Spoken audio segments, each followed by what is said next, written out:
Okay, today we're going to learn Sukkah Daf Memchet. Today's daf is sponsored by Dr. Daniel and Sarah Berelowitz in honor of the marriage of Chevy Berelowitz to Jacob Namro today, Mazel Tov, and by Mendel Roseby in honor of his wife, Hannah Shacham Roseby, on the occasion of her 35th birthday and her becoming a Yoetzet Halacha.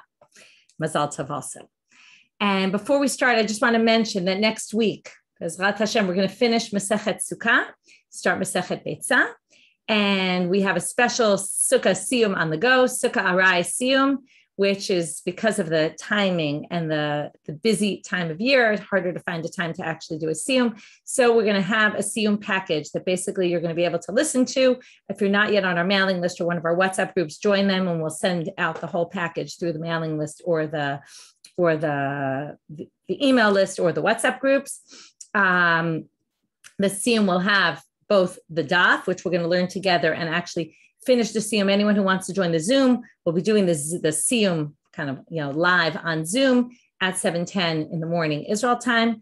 And then we'll finish, we'll say the Hadrons together. But if you can't make it to that, the Siyum package will include the last daf with the Siyum and special shiurim on Masechet Sukkah by Dr. Shana Schick, by Dr. Yael Ziegler, Rabbanit Yael Shimoni. And that will basically be your Siyum to go. There's also one in Hebrew. So if you want to listen to both, there'll be a number of shiurim there also. Rachel Shprachel Frankel and blanking just for a second. I don't know why I'm totally blanking who's there, but we'll have that. We'll have the regular Daf Mishalahen and Gefet. And Moriata Assam Michaeli, who's also going to give a shiur, which is dafka on yesterday's topic on Shechianu on Shmini Atzeret.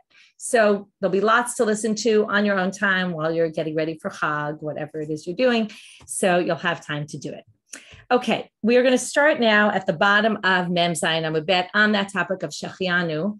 Her topic is actually not on yesterday's shiur of Shechianu on Shmini Atzeret. Her topic is on Shechianu, which I was mentioning in Moriah. Her topic is on Shechianu when you build the sukkah, that strange shita that we saw that we don't really do, which is Shechianu on building a sukkah and on making your lulav.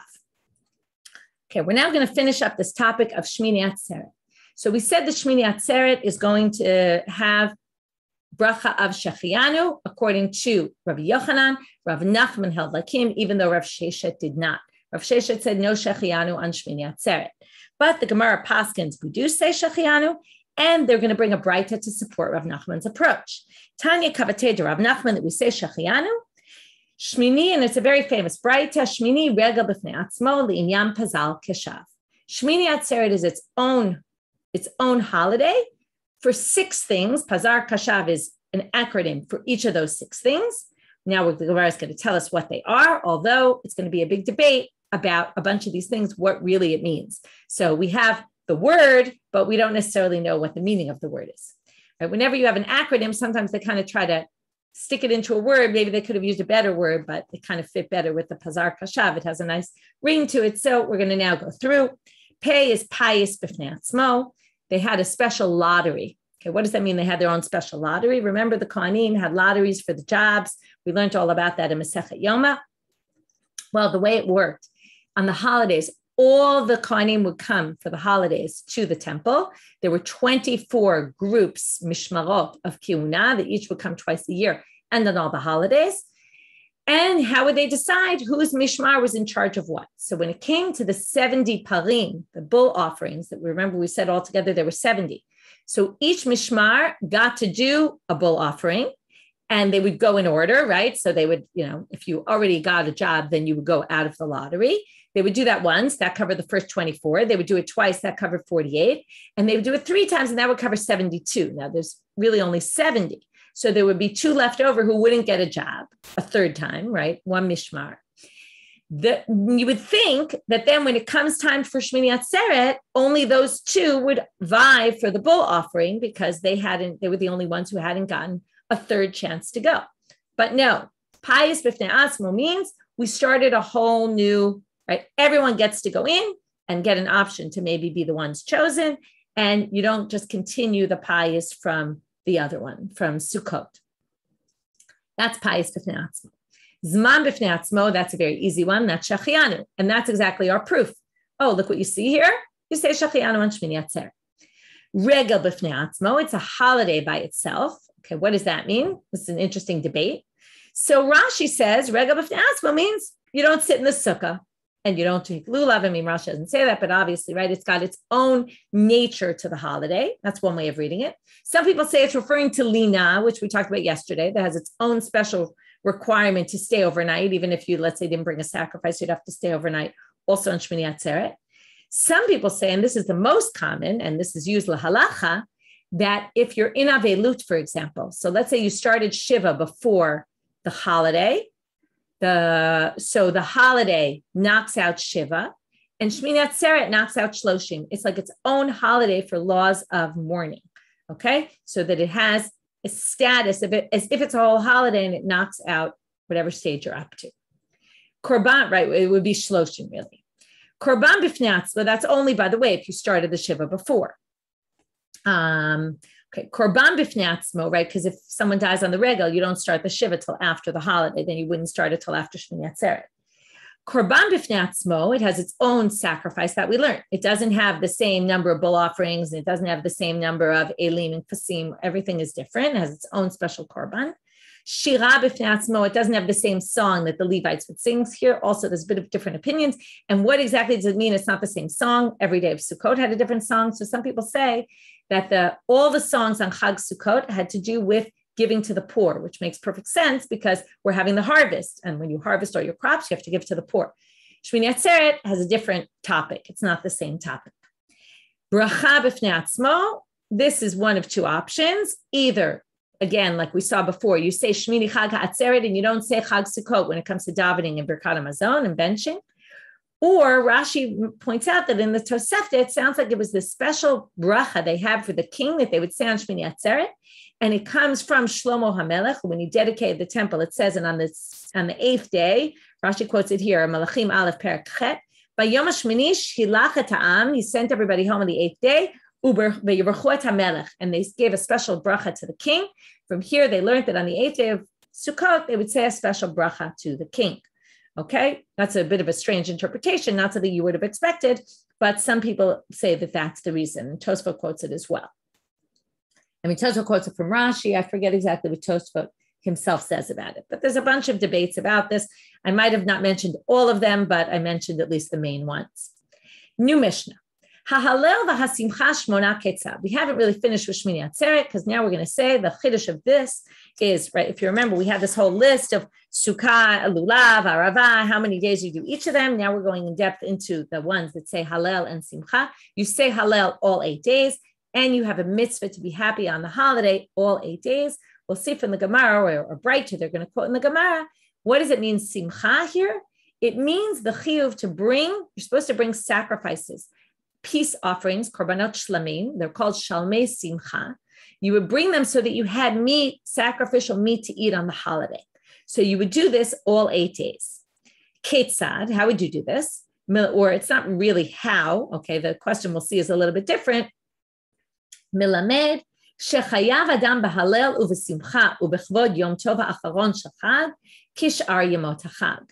It teaches you, this is trying to teach you that Hallel and Simcha are also, you're obligated in Hallel, Simcha, and Kavod Yom Tov Ha'acharon, just like all the other days. Okay, that the 8th day is like the other days for these issues. So now they're going to say, Menane Mile, where do we get this from? And Gita's pointing out very interestingly that it also says, and Gita, I think where you're getting at is really what's going to come out of this drasha we're going to see in a minute, that we also call it Zman Simchatenu. Okay? Menane Mile. How do we know this? That on Shmini Atzeret, you're also obligated in Simcha. Okay, now all the holidays you're really obligated in Simcha, but I'm going to read you first before we darshan this, that the Psukim in Sefer Dvarim, okay, we're in Deuteronomy chapter 16, Tet Zayin, Psukim Yud Gimel to Tet Zayin. It says here, or to Tet Vav really, Chag Sukkot ta'aseh lecha shivat yamim. Make your holiday of Sukkot 7 days. Notice 7, not 8. V'aspecha migarnecha miikvecha, when you harvest your crops. V'samachta b'chagecha. You should be happy on your holidays. Okay, now here, Chagecha, right? Your holiday, actually singular, which sounds like Sukkot, even though we really apply this to all the holidays. And then it says, Atau bincha utecha, okay, etc.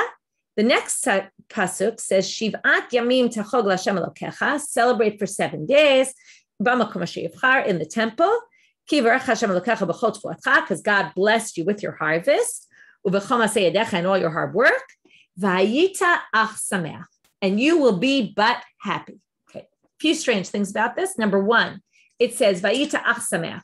Ach, it means but usually is limiting. But I shouldn't say the word but here.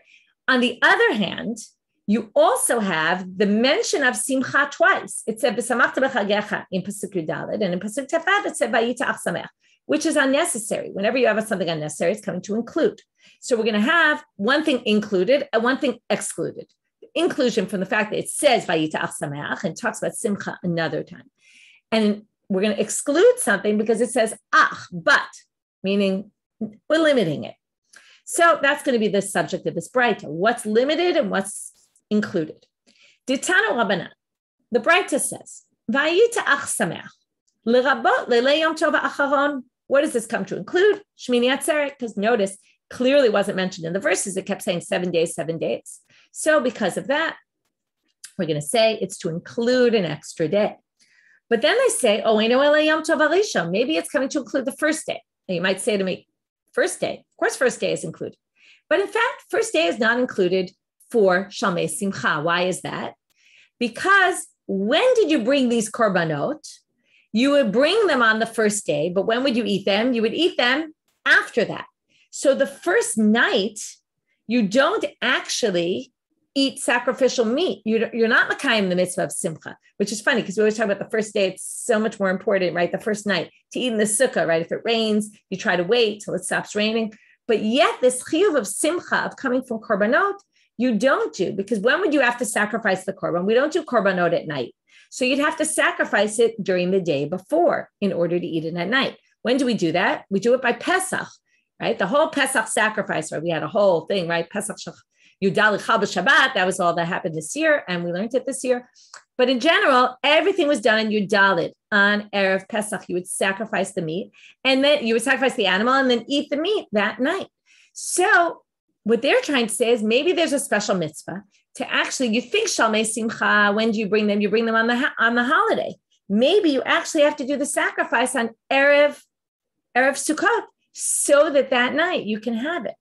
But no, you can't. Okay. And you would bring it on Yom Tov. Okay. Shalmei Simcha, you're allowed to bring on Yom Tov, I believe. I'm pretty sure. You would have to be, because the whole thing is that you can have Shalmei Simcha on the holiday. So now they say, at least I think, I'm not sure, but someone can check that out. So now we say the following. So you might have thought maybe it's trying to include the first day, which would mean that you would have to do with the sacrifices before Yom Tov. So kashu omer ach chilek. The word ach comes to limit it. But that sounds arbitrary. If it's going to include one thing and exclude another, right? This is classic. We have a drasha where there's one inclusion, there's one exclusion. Why do we include that and exclude that and not the reverse? So they say, Marbani lele yom tov ha'achron sheyesh simcha lefanav. You're already in the simcha of the holiday, so therefore we'll include also the 8th day because you've already started. But when you haven't yet started, motziani lele yom tov harishon she'en simcha lefanav. You don't have a mitzvah of simcha before that, so we don't start it earlier, basically. Okay, next Mishnah. Sukkah Shiva Ketzad, which seems like a very strange question, but it's not really asking what you think it's asking, right? It sounds like it's saying, how do you sit in the sukkah all 7 days? That's not what it's asking. Saying Sukkah on the 7th day, what do you do? What's the issue? Well, the issue is that you're done. Once you finish your meal, you're basically done with using the sukkah. So Gamar Mila Echol, you finish, and here they're talking about your morning meal, because in those days, they ate 2 meals a day. So you eat your morning meal, and then you're done. You're not planning to eat in the sukkah again because your next meal is going to be at night. It's a yantif meal. What do you do? And you also have to kind of prepare for the next day. You have a yantif coming up. Lo yatir et sukkato. You shouldn't take down your sukkah, right? You shouldn't think, okay, finished with my sukkah. Let's take it down now, right? This is often you have that feeling on the 7th day of Sukkot. Let's just take down our sukkah. We're moving on to the next holiday, right? Let's take this down and we'll go on. Also, we're going to talk about in a minute, You might not have room in your house. You might have a lot of guests and you might not have enough room and you might want to eat outside, but your sukkah's there and you can't eat in your sukkah, so you might want to take it down. Well, you can't. But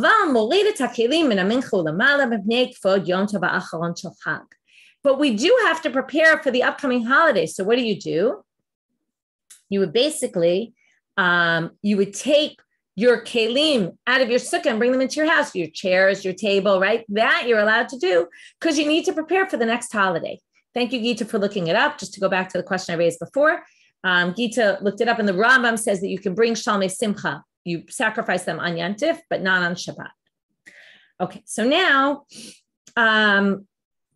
so there's this interplay between the last day of the holiday and the eighth day. Right, we always have, there's something called the Sukkosha Livyatan, the Sudasha Livyatan, which is the last meal you eat in the sukkah, and it's something that has to do with the future. It's some later development minhag. It clearly wasn't in the time of the Mishnah, where you eat a Seudah later in the afternoon, and then you kind of part from the sukkah. It's a very beautiful minhag. We do it in our family. So it's always like a fun meal. We have this nice meal, and we kind of end the holiday on a nice high. But here, the point is that whenever you finish eating, what do? You can't take apart your sukkah, but you can bring things inside. To which the Gemara asks a bit of a strange question, and the Gemara is going to struggle with the question and rephrase the question so it makes more sense to them, although it's a good question what the original was. That really the original question? Ein lo kelim lahorid mahu.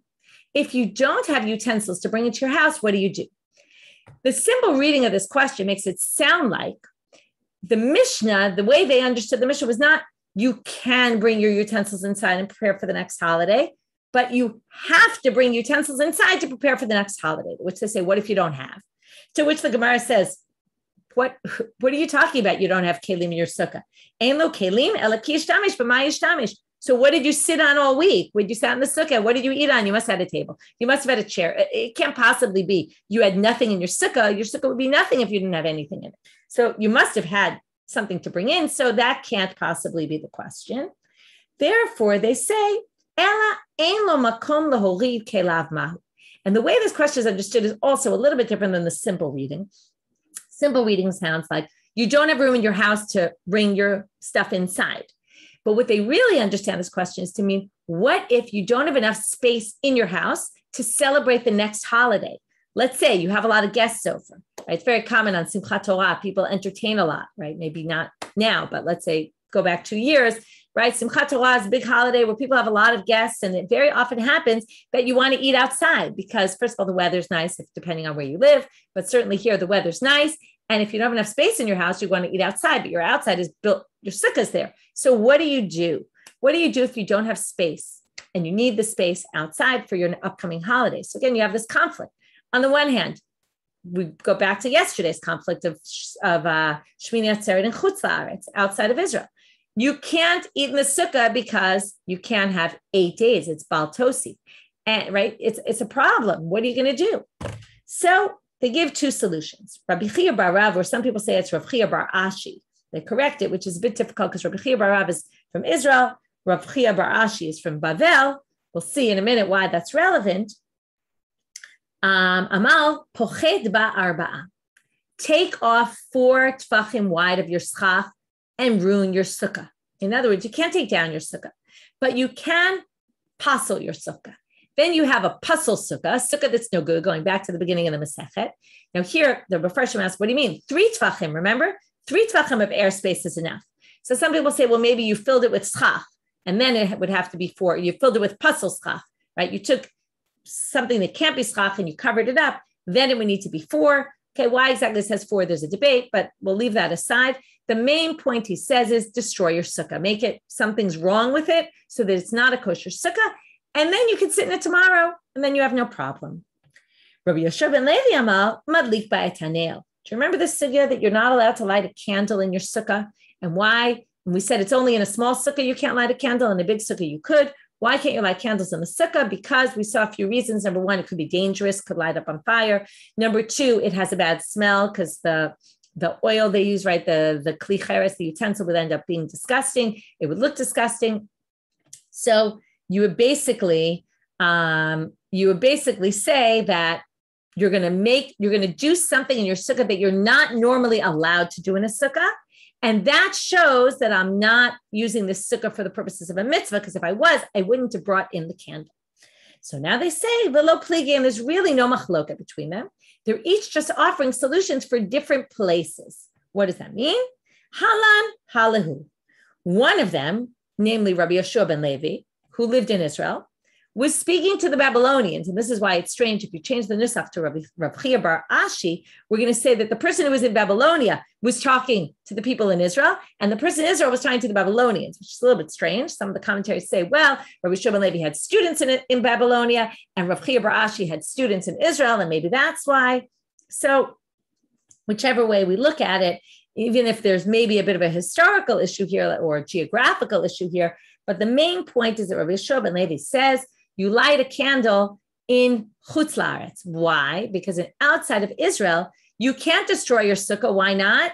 Because you have to eat in it on the 8th day, right? If you destroy your sukkah, then you won't have a sukkah to eat in. So because of that, what do? You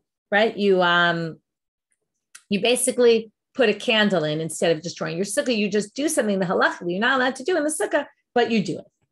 So now, right, when we say Madlik B'Taner, I see I'm not following all the chat, but you can obviously, we're talking about you're lighting your Yantif candles, right, which you're lighting on before Yantif. I mean, obviously, you can also move a candle around. You can light from a pre-existing flame. It's also not a problem. But the point is you do something in your sukkah that you're not normally allowed to do. To which the Gemara says, wait, Hatinach sukkah ktana. So I understand a small sukkah. But a big sukkah, you're allowed to put a candle in. So what are we talking about here? So they say, so do something else you're not allowed to do in the sukkah. Do you remember this? Put your either cooking utensils or your dirty dishes, have those in the sukkah. As Rava says, mani michla barmi mitalata.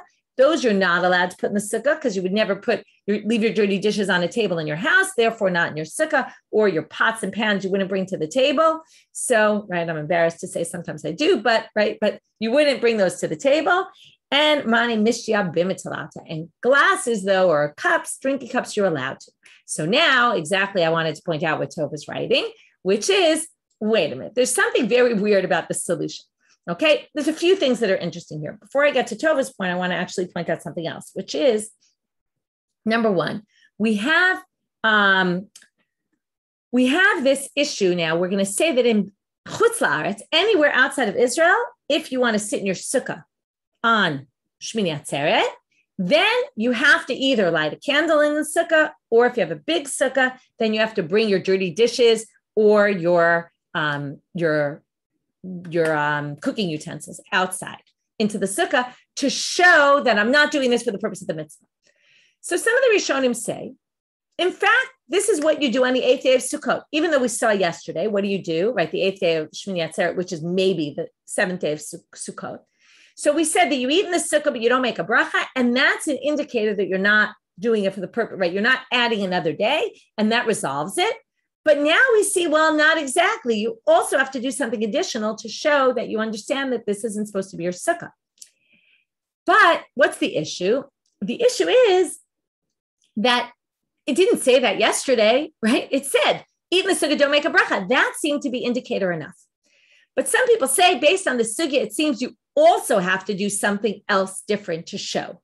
Okay. And maybe that explains why these other customs developed, where people only do some in the sukkah and not the whole thing, because maybe they felt that not making a bracha was not an indicator enough that we're not doing the mitzvah properly, right? And maybe it wasn't just geographical, but it was this other issue of not wanting it to look like we're adding another day to the holiday.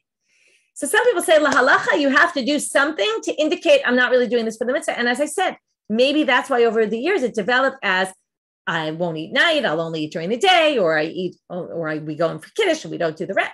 All different possibilities. But another track of the Rishonim is to say, no. Here they're talking about on day number 9. On day number 8, you eat in the sukkah because you have to eat in the sukkah, not because you want to eat in the sukkah. You have to outside of Israel.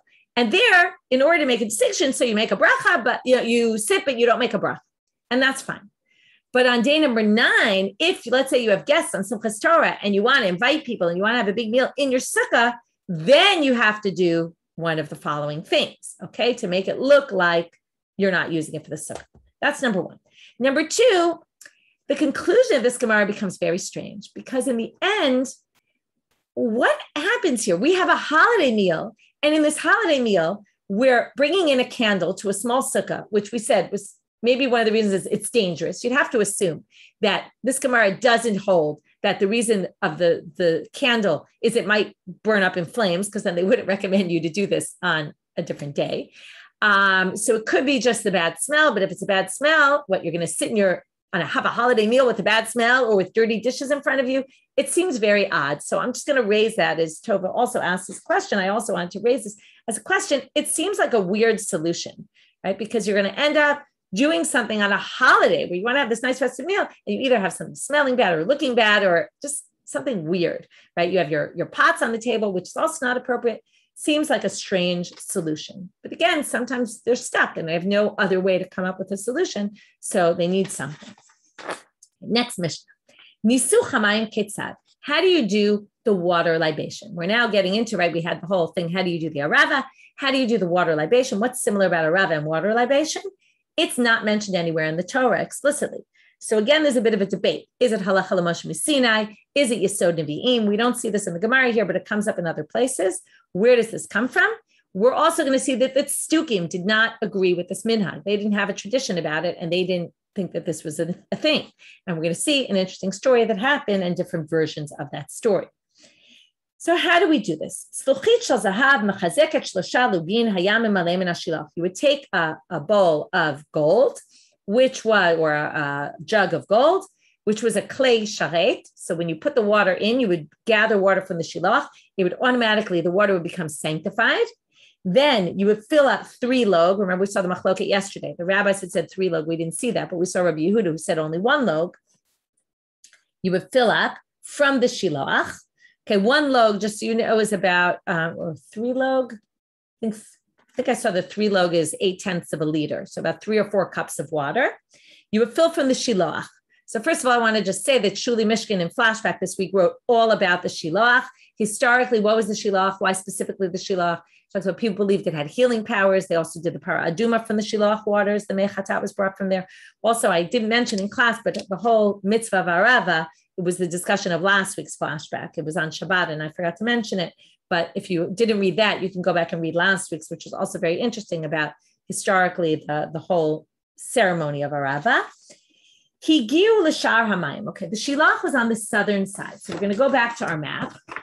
Okay, so we have the southern side. So here's the shilach down in the south. You come up through the water gate. Okay, that's at the bottom here, the water gate on the southern side.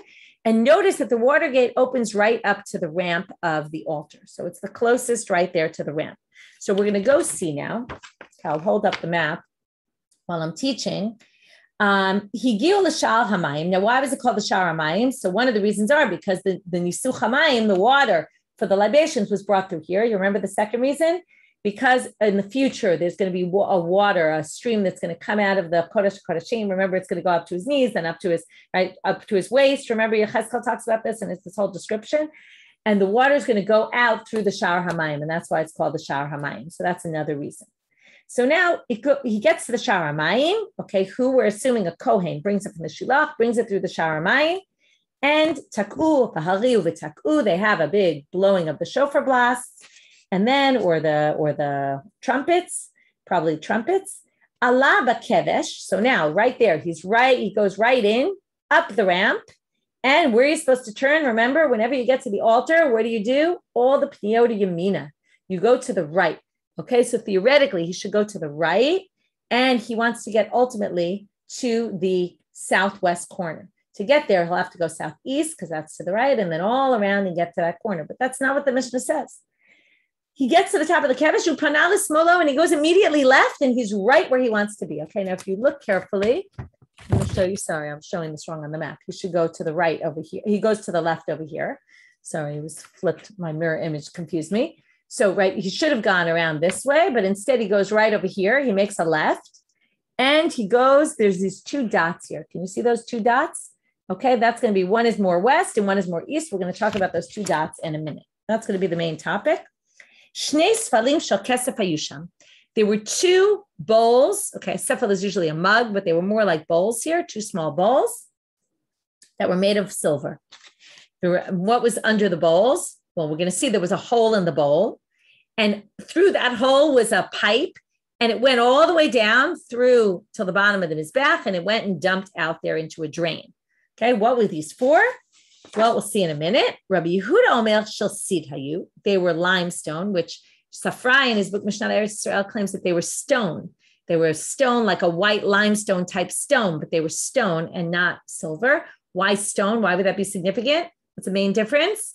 Silver is susceptible to impurity and stone is not susceptible to impurity.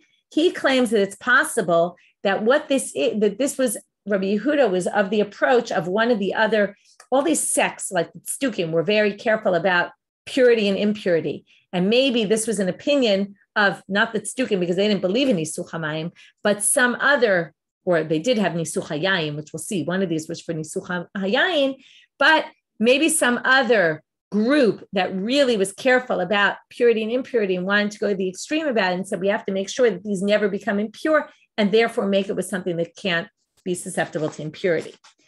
In other words, that turns this debate into not just what was it made of, but what's the significance? Does it have to be something that's susceptible, that's not susceptible to impurity, or does it not? He says, but why did they? Now you say, okay, they were either white or they were silver. It should be pretty clear. But he says the reason they look like silver, because remember, not everybody got that close, didn't see up close. So the reason it looked like silver was because they blackened from the wine. Right? I guess silver also black, and silver's not always black, but if it's not polished properly, it looks at least, or maybe he just means darker from wine stains. Okay. This doesn't exactly explain the one that was for the water. We'll get to that later. Like two thin nostrils, they had a hole at the bottom. One is wider than the other, the hole. We'll see why in a second. So that when you pour the wine libation that goes with the sacrifice and the water libation that was special to Chag Sukkot, when you pour them at the same time, they would fall at the same rate. Okay, we're going to have to see why one needs to be wider and one narrower. It doesn't really make so much sense. If you're pouring 3 log of this and 3 log of that, it should fall at the exact same rate, right? Science experiment at home, try it and see. Anyway, we'll talk about this later because the Gemara doesn't really discuss it yet, but we'll see at the end of as we're in the Mishnah, the Gemara is going to say what exactly is the issue here. Ma'aravo shel mayim mizracho shel yayin, as I showed you, one was more to the west, one was more to the east. So the one more to the west was the water for the water libation, and the one more to the east was for the wine. There were two because one was for water, one was for wine. What if you accidentally poured it down the wrong one? Yatsa, it's fine. Rabbi Yehuda Omer, he disagrees, as we saw before. Belog hayam enasech kol shmona. He disagrees. Number one, it was 1 log, not 3 log. Number 2, it was 8 days and not 7 days. Ulam enasech omer lo hagbei yadchan. They say to the one pouring the water libation, hold up your hand as you do it so everyone can see. Do you remember when else we do this? With the kalpi. Remember the Kohen when he does the lottery? And if Shel Yamin was the Siyur Lashem, right? The guy says to him, the skan saying there says, Hagbei Yamincha, hold up your right hand and show everybody. Okay, so here also, right? Because remember, they were all excited that the right one came out on the one LaHashem. So here also they say, pick up your hand. Why is this? Shepam echad, because one time nisach echad gabe raglav uragmu kol ha'am be'et vogehen. One time, one person poured it on their leg, not by accident, but on purpose. Why? Because he was at Stuki and he didn't want to pour the libation. And it was his job as the Kohen. He got the job. Maybe he wanted the job because he wanted to mess things up. And he pours it on his leg instead of, which by the way was a huge disgrace because here the water was sanctified in a kli sharet and he pours it on his leg. What an embarrassment. And what did people do as a result? They pelted him with etrogim.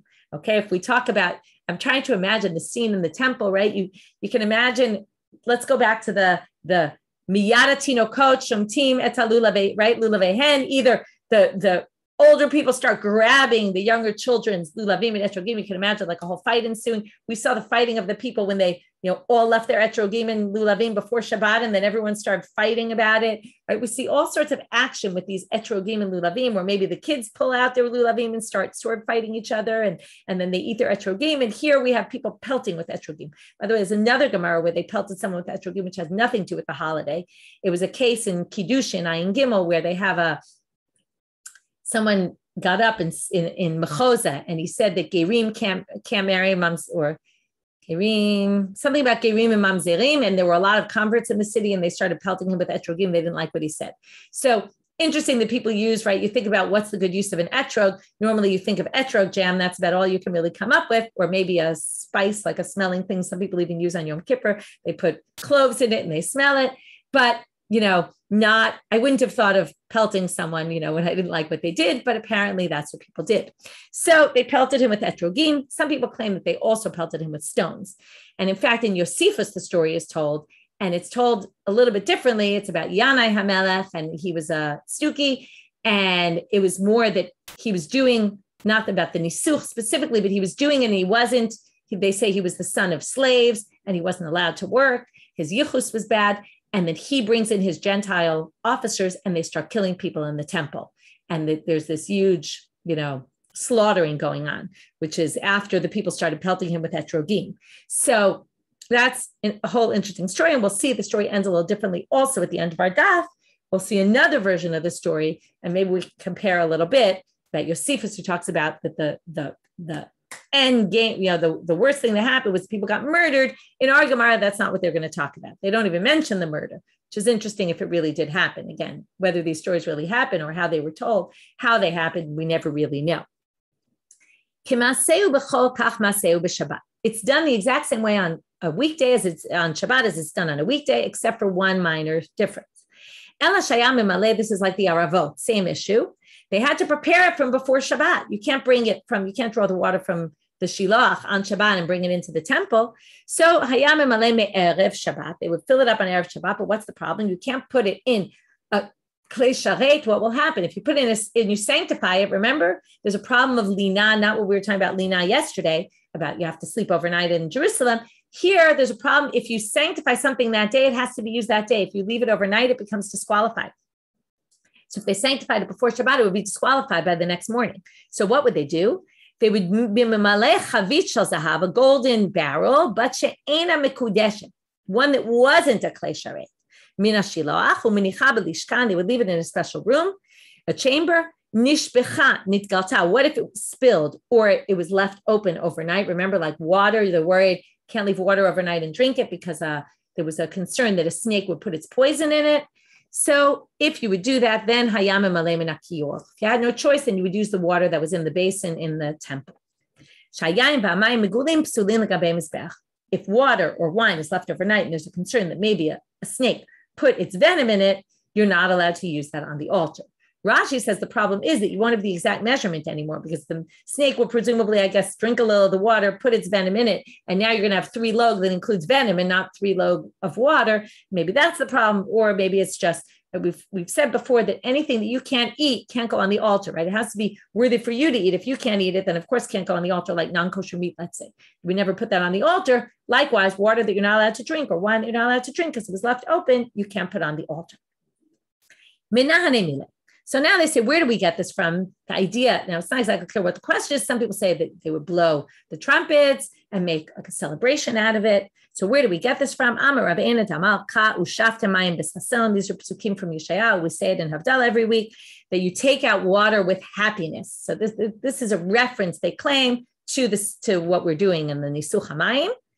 And from that we mentioned, this pasuk, Ushaftem Mayim B'Sasan, they bring a very strange conversation between 2 heretics. The idea here, again, why this is here, good question. I don't have good answers about this, but we're going to see the strange conversation between 2 heretics. One's name is Sason and one is Simcha. And heretics were known to kind of twist verses to kind of mock the rabbis and mock the Torah. So that's one of these conversations. So there were 2 heretics, Hanu Trei Mine. A min is a heretic, Chad Shmei Sason, Chad Shmei Simcha. One was called Sason, one was called Simcha. Right? Those are 2 different words to say happiness and joy. Amalei Sason LeSimcha. Sason says to Simcha, Ana adif aminach, I'm better than you, and I'll prove it from a pasuk. Dichtiv, Sason v'Simcha yasigu. Sason comes before Simcha, I'm clearly better than you. Amar leSimcha leSason, Ana adif aminach, I'm better than you. Dichtiv, Simcha v'Sason leYehudim. That's a pasuk in Esther, right? So there was Simcha v'Sason leYehudim. Simcha comes first in that verse. I'm obviously better than you. Clearly, nobody won that round because they each have a verse. So now they try a different tactic. Instead of saying, I'm better than you because my name appears before yours in the verse, they now start attacking the other one based on a verse. say, look, there's a pasuk that says something negative about you. One day they're going to leave you aside and just turn you into a messenger, a lowly messenger. Dichtiv. Because with simcha they're going to go out, meaning he's going to be the messenger. They're going to use you to draw water out of a well or out of whatever it is, right? Out of the shiloach, whatever it is. They're going to use sasan to, right? They're going to turn you into a flask basically and use you, or a pail, and use you to draw water. Okay, that's the first conversation. Again, what we do with this is a little bit odd. I don't know what to say about it. Another heretic, but this is a conversation between a heretic and Rabbi Aval, rabbi. That's more common, that they show, these arguments. And Rabbi Aval was known to have good arguments against heretics when it came to these verses, right? It's like a game of, I darshan the verse this way, and the other one says, no, you misunderstood it. So, atidu shetimaluli maya la'alma da'ate. The mean says, the heretic says, listen, in the future, they're going to fill me with water in the world to come. I'm going to be the best. I'm going to be filled with water, right? Water is always perceived as a good thing. Dichtiv ushafta mayim b'sasan. There's a pasuk to say ushafta mayim in sasan, you have 4 sasan. So Armale, Rabbi Abahu says to him, if the pasuk had said 4 sasan, lis sasan, then it would have made sense what you're saying. But hasha dichtiv b'sasan, but it says they're going to draw water with sasan. That means mashche da'u gaver, they're going to take your skin. Mashvina leguda, they're going to turn it into a flask. Umalina be'mayan, they're going to fill water with you. That's not a very good thing.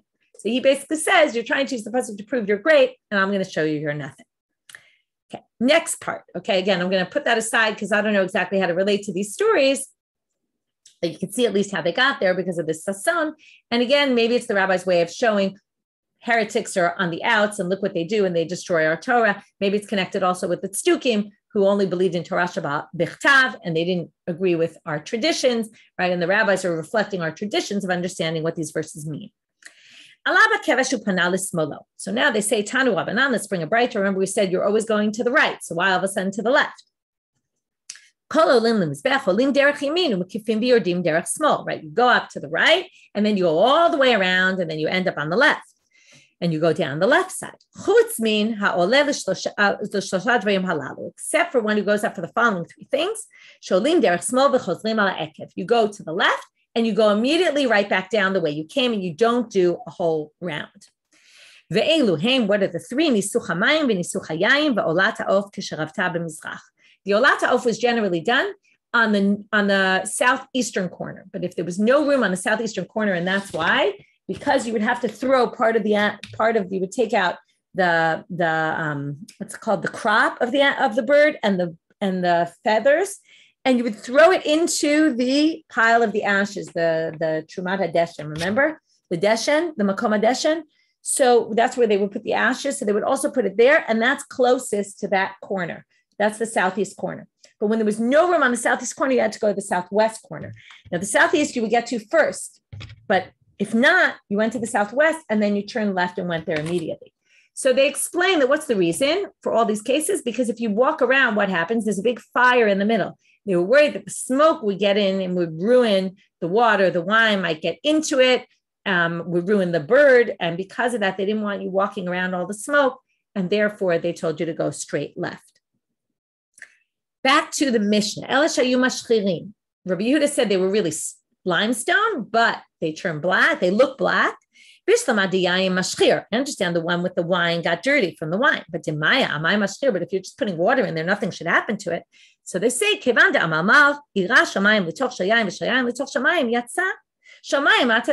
since you could flip them, right? Since if you flip them, it was okay. Maybe they poured wine a bunch of times into the wrong one and it blackened. It's a very odd answer, because how many times do you think it happened that people got mixed up? But that's what they answer. Are you to say that our Mishnah holds like Rabbi Yehuda? Why? It's not Rabbi Yehuda Omer below kayam and asech kol shmona. What are we talking about now? Why was one bigger than the other? Because Rabbi Yehuda said it was a log. and the wine was 3 log. If you want 3 log and 1 log to fall at exactly the same rate and be finished at the same time, you'd have to have a bigger hole for the wine than for the water, so it could go down much quicker. So is that to say our Mishnah holds lakim di rabbanan ki adadininu? Because according to the rabbis, it's 3 log and 3 log. They should go down at the exact same rate. So they say afilu tema rabbanan chamra samich maya kalish. Because wine is more right? It's more thicker. So because the wine is thicker, we've seen this before. Because the wine is thicker, it goes down at a slower pace. Whereas the water, this is why I would say try this at home and see if you pour the exact same amount of wine and wine, does it go down at a different rate? Hachinami mistabra, and if furthermore it's proven that it really is Rabbanan, Rabbi Yehuda rachav katzar ilay. If he really had a difference of 3 log and 1 log, it would have said wide and narrow and not a little bigger and smaller. Okay, so right, well, and thicker and thinner. It should be really much more.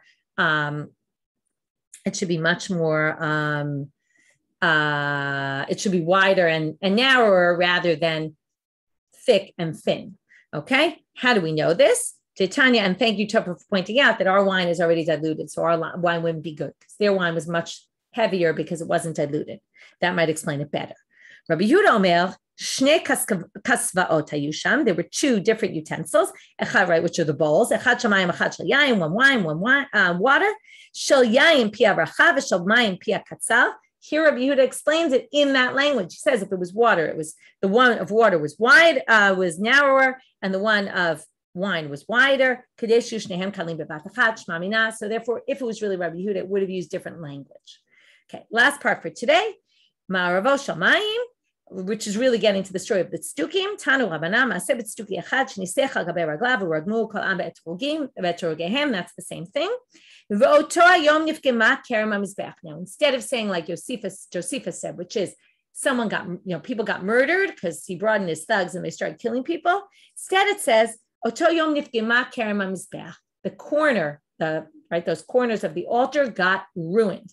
Right, this is similar to that story about the Kohen who died, and all they talk about is, right, remember the father says, take out the knife before it becomes impure, right? That's what's important to them and not human life, right? It's almost like a critique of the people. What they do, they brought a chunk of salt and they closed it up, the hole. That actually didn't resolve the problem. It's really a problem. They couldn't use it that day until they properly fixed it. But they didn't want it to look like the altar was messed up. And here again, it's missing the whole point. We're having this fight between people, physical fight, people are getting hurt. And yet, what are they talking about? The fact that we have to fix the altar and not even to let people work, but worship just because of how it was going to look. It's definitely a bit of a critique on the people and what happened there. Because